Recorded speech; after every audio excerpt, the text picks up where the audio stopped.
sekta ya sheria ina nafasi kubwa sana ya msingi katika kufanikisha dira 2050, na ni dhahiri kabisa kwamba dira 2050 ambayo inalenga kujenga taifa lenye uchumi imara, utawala bora na maendeleo jumuishi, kwa kiwango kikubwa sana linategemea sekta ya sheria. Na ndio maana katika utekelezaji wa dira 2050 utekelezaji wa dira 2050 unategemea uwepo wa mfumo wa sheria uliothabiti, unaolinda haki za binadamu, unaohakikisha mikataba ya uwekezaji inalindwa kisheria na unaojenga imani kwa wananchi na wawekezaji.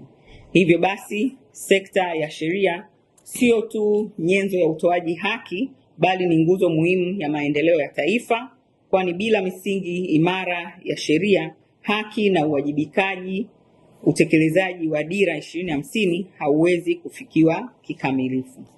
Kwa hiyo kwenye ziara hii pia nisiache kugusia kwamba nimepata nafasi ya kutembelea taasisi mbalimbali ambazo ni wadau wetu wa karibu sana katika utoaji wa huduma ya msaada wa kisheria. Nimefanikiwa kufika katika taasisi ya LSF, TAWLA, TANLAP, WILDAF.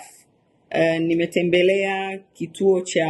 wasaidizi wa sheria, yani Kinondoni Paralegal Organization, pamoja na LHRC ambao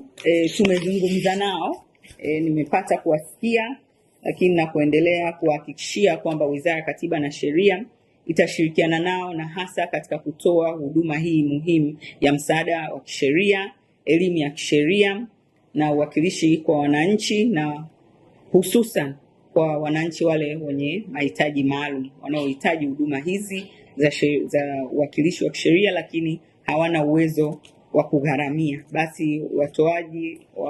wa huduma hizi za msaada wa kisheria ndio wanakuwa wanawasaidia wananchi kwenye eneo hilo. Tutaendelea kushirikiana nao, na sisi kama Wizara ya Katiba na Sheria, sisi kama serikali tutaendelea kutengeneza mazingira wezeshi ambayo yatakayowawezesha wao kutekeleza majukumu yao kwa ufanisi zaidi, kwa lengo la kuhakikisha kwamba haki inapatikana kwa wote bila ubaguzi. Kwa hiyo kwa ujumla wake,